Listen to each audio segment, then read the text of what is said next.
tozana kisi oyo MEFPA. MEFPA, ils allaient parmi ba kisi oyo tobengi bango ba OTC, donc sont des médicaments la livraison libre. Donc mon tout temps ozo ka bien te ako lika on a kosomba yango. Nazo distinguer ça ba kisi mususu nazo lobate ke ezali OTC. Mais ce qui na lobi OTC parce que ekoki ko permettre kosomba yango au cas où ozana douleur fièvre makamnyon so ba kisi wana c'est beaucoup plus to bien yango ba OTC sont des médicaments à libre livraison. Donc maladie moko avo somba yango pe komelango. Mais de quoi est composé ces médicaments? Les médicaments est composé de l'acide mefnamique avec paracétamol. Tu le dis bien, acide mefnamique associé na paracétamol. Nous allons dans deux formes. Nous avons la forme sirop, le qu'on appelle la forme comprimée. Kuna acide mefnamique et anine. C'est parmi les anti-inflammatoires non stéroïdiens. Outil kolobela vraiment na bakisi mingi o ezali composé na acide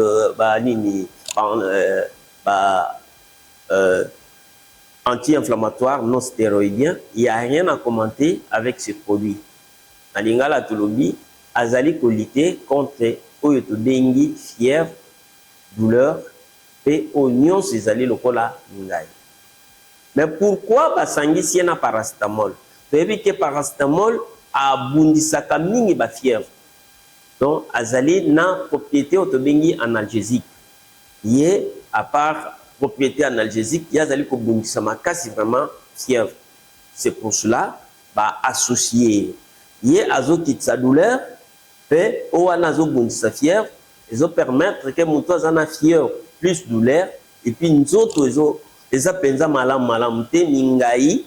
Donc yé a kosil sa yango. Le bagi tous en forme comprimée et tous en forme sirop.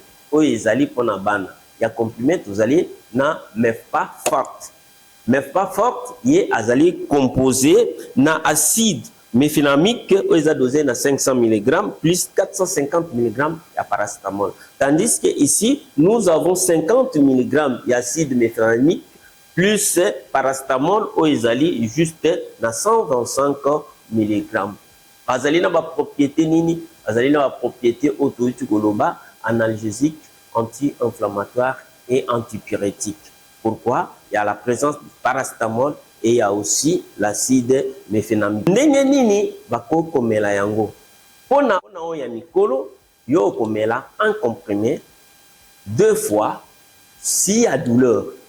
Donc soki douleur ezali, soki fièvre ezali, wana okomela mbuma moko parce que eza dosé vraiment eza na dose ya likolo et puis eza na association omeli mbuma moko na tongo moko na pourquoi ou au besoin si y a encore douleur okoki komela ngo po ekitsa douleur. Pona bana o ya mike penza tolobi bana ya moins de 3 ans ye akomela cuillère à café moko soki douleur ezali, soki douleur ezongi lisusu akoki komela. Mais il faut espacer 4 heures pour la présence ya paracétamol. Yango beaucoup plus ezo ko agir pendant 4 heures. Donc okoko bakisa lisusu lutu mususu soki pe fièvre. Donc okoko bakisa pe lisusu mais après 4 heures jusqu'à ce que fièvre douleur eko disparaître. Banani o bakomela yango te lobaki na o ya comprimé beaucoup plus basi ya zemi. Basi ya zemi bakomela te. Moto yo pe azali ko présenter une hypersensibilité dans long des molécules yépe ako mela yango te. Bato pe bazali na problème hépatique donc na niveau ya foie na ye soki ezo sala pe malam penza te ye ako mela yango te parce que paracétamol c'est beaucoup plus ekenda ko subir métabolisme nango na niveau ya foie pour se transformer na molécule active oyo ekokende pona kokitisa fièvre ou bien kokitisa mwa mingai oyo ezali kotunisa na nzoto. Tolobi bien na mokuse tozali na kisi oyo tobengi MEFPA. MEFPA ezali association, il y a des molécules. Quelles sont les 2 molécules? Nous avons l'acide mefenamique avec paracétamol. Nous avons des formes de ce produit. Nous avons la forme comprimée où il y a les MEFA fortes et nous avons aussi la forme sirop. Vite, sa composition pour les fortes, l'acide méfenamique, c'est dosé à 500 mg, tandis que paracétamol, c'est dosé à 450 mg. Pour les sirops, nous avons l'acide méfanique qui est dosé à 50 mg et nous avons paracétamol qui est dosé à 125 mg. Quelles sont les propriétés pour ce produit? Il a des propriétés anti-inflammatoires, analgésiques et antipurétiques. Prends au besoin. Quels sont les gens qui ne peuvent pas prendre ça? Ça, on parle de la contre-indication. Donc, tous ceux qui ont des problèmes hépatiques, donc au niveau du foie, si le foie ne fonctionne pas bien, là, on ne peut pas vraiment donner MEFPA forte. Parce que même les enfants qui ont des problèmes hépatiques aussi, on ne peut pas lui donner. Avec les femmes enceintes, là, vraiment, c'est contre-indiqué.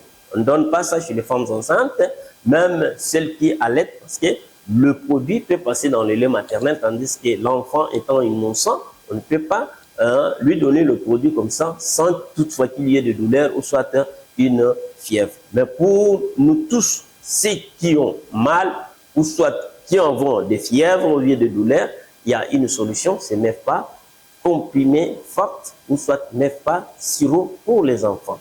Je dis et je vous remercie.